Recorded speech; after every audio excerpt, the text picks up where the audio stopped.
Olá, meus amigos e minhas amigas e os amantes da psicanálise, tudo bom com vocês? Meu nome é Igor, sou psicanalista, mestrando em psicanálise e hoje eu vim trazer mais um assunto bombástico para esse podcast aqui no Spotify e também no YouTube. E para você que está ouvindo isso pelo YouTube, por favor, não deixa de colocar lá o joinha, o gostei, de se inscrever no canal, pois isso me ajuda muito, tá? Não esquece não, que eu prometo trazer conteúdos bombásticos e muito bons para você sobre a mente humana, sobre a psicanálise, sobre Freud, sobre tudo o que tange a psique e o inconsciente. Então, vamos lá!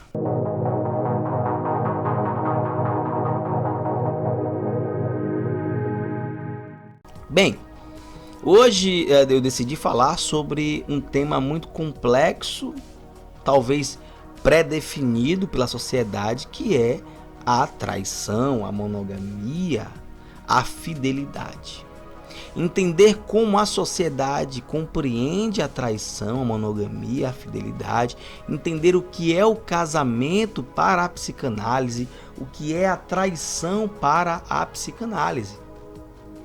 Afinal de contas, falar em traição é algo muito doloroso para os casais. Pensar em traição é algo que afunda vidas, destrói pessoas, causa suicídios, como já causou, causa assassinatos, morte.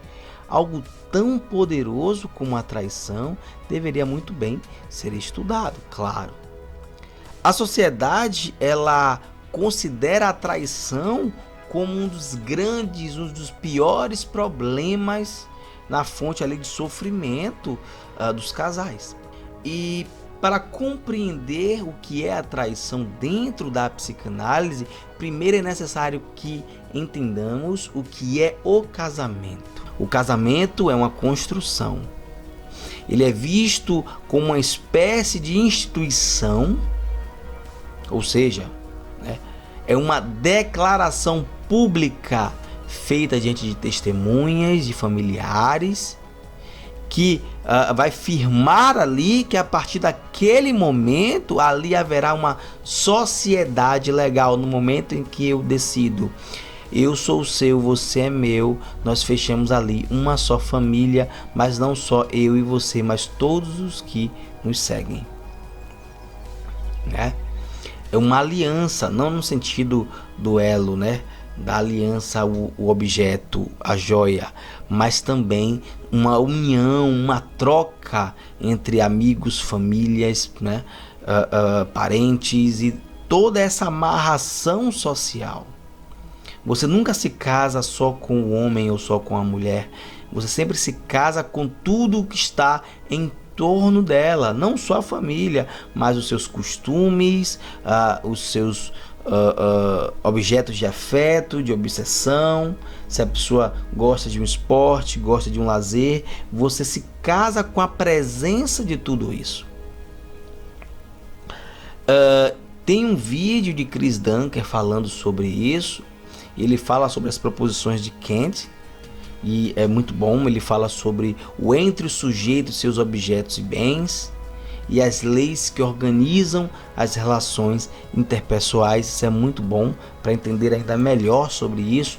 Por favor, depois de ouvir esse podcast, seja aqui no Spotify ou no YouTube, por favor, procura no YouTube o vídeo lá do Chris Dunker falando sobre isso, tá? E segundo o próprio Chris Dunker, se baseando nessas proposições, o casamento passa a ser um problema à medida que essas duas leis, essas duas proposições se misturam e se fundem. Quando casamos, há uma relação entre duas pessoas e também estabelecemos uma relação de uso mútuo dos corpos. E eu posso dizer corpos-objetos, porque o outro e você é um objeto de uso do outro. Parte da ideia de que um tem direito ao outro. Um pode usufruir do outro. É mútuo. Dando ao outro, obviamente, doando ao outro, dando ao outro o direito de nossos próprios corpos. Parece duro ouvir isso, parece até estranho ouvir isso, mas basicamente é. Você vai estar dando ao outro a sua intimidade, você vai estar dando ao outro a permissão de que você seja tocado ou tocada, que ele possa te ver, que ele possa desnudar não só fisicamente, mas também emocionalmente. E quando observamos nesse sentido, o casamento é um tipo de perversão consentida. Somos objetos de uso um do outro, usamos um ao outro. O corpo é sujeito, mas também é objeto. A traição, ela envolve uma violação contratual em qualquer nível de relação, seja no namoro, no noivado, no casamento. E é tão forte a fidelidade que, se eu for trazer aqui a relação dos poligâmicos, quando duas pessoas adeptas ao poliamor se juntam, automaticamente elas se juntam aos termos da monogamia. Não, Igor, elas pensam que isso não funciona, tá? Elas acreditam, claro, obviamente, elas definiram que isso não é importante, mas ao se juntar nesta sociedade, automaticamente elas precisam verbalizar ao outro: eu sou uma pessoa que adepta ao poliamor e eu não me interesso em um namoro monogâmico ou um casamento monogâmico. E o outro então diz ou decide ou aceita ou não aceita. Então, no final das contas, tem um contrato também. Até dentro do relacionamento poligâmico tem um contrato. Precisa ser verbalizado algo. Então, o acordo contratual, o casamento é forte em qualquer instância. O casamento, ele é uma promessa de desejo. Você promete a outra pessoa que vai desejá-la todos os dias, dia após dia, ano após ano, até o final da sua vida. Agora imagina decidir isso quando você não conhece nem o que você sente, muito menos o seu inconsciente. Não comandamos nem o que conhecemos, quanto mais o que o nosso inconsciente vai desejar daqui para frente. Vendo por esse lado, a traição é o destino que qualquer relação vai ter, pois obviamente é raro que o desejo permaneça sempre dentro do casamento. No fim das contas, isso passa a ser uma escolha. Ou você escolhe seguir seu desejo de realizar seu gozo, ou o seu desejo de amor, fidelidade, construção, contrato, etc, etc, etc.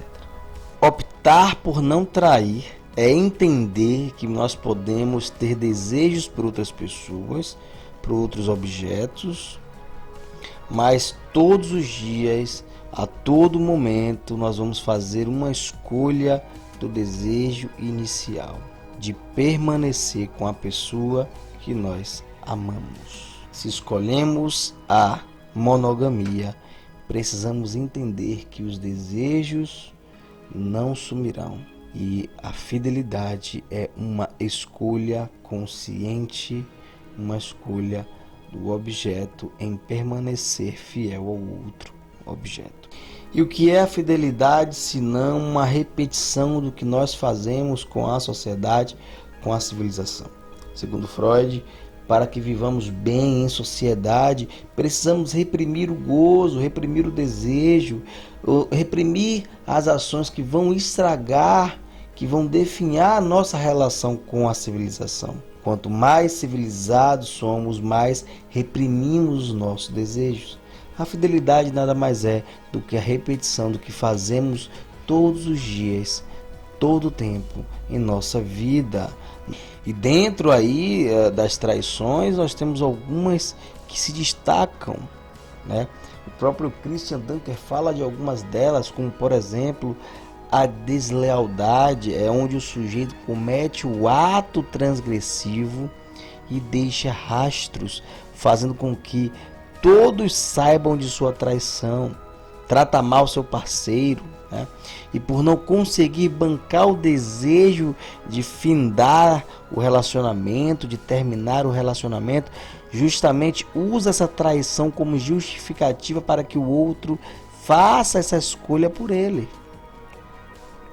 E nós temos aqueles que fazem ali uma reencenação do desejo.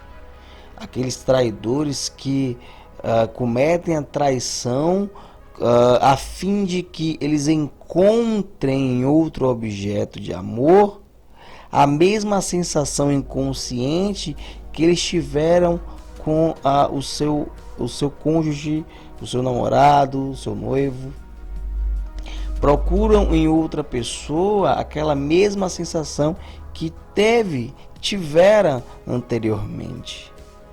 Nós temos ali a traição vingativa que acontece quando o parceiro é aquele que maltrata, diz com palavras e alguns atos que o sujeito não é o suficiente para ele, que ele atrai de uma forma vingativa porque o parceiro não sustenta a sua necessidade e bota ali como desculpa as frases como: ele não é meu dono, ele não manda em mim, eu faço o que eu quiser com quem eu quiser.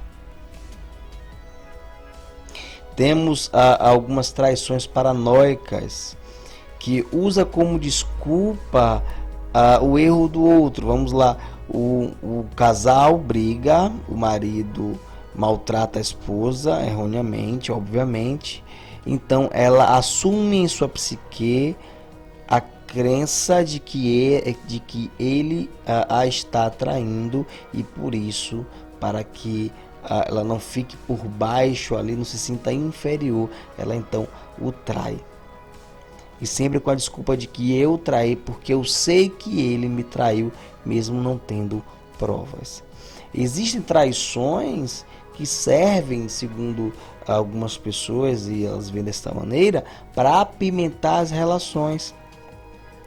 Eu traio para que eu consiga ter uma melhor relação em casa com minha esposa, segundo essas pessoas. Então, é igual alguns casais que brigam porque gostam do sexo pós-briga, gostam do sexo depois do problema. Então acabam puxando uma briga, puxando um problema, puxando um mal-estar para que esse mal-estar tenha um fim positivo. Vou criar uma briga para que no final a gente se ame ainda mais. Bem, no final das contas, nós temos diversos tipos de traição, diversos tipos de lealdade e de deslealdade. Mas o mais importante para entender tudo isso é que a traição, ela só é traição quando foge do contratual, quando foge do que foi decidido por ambas as partes, seja no poliamor, seja na monogamia. A traição é quando o outro fere algo contratual, mesmo que o outro, às vezes, se sinta traído por algo que foi combinado, tá bom? Muito obrigado por ouvir até aqui. Até o próximo podcast do Psicanalizando a Vida. Valeu e até a próxima.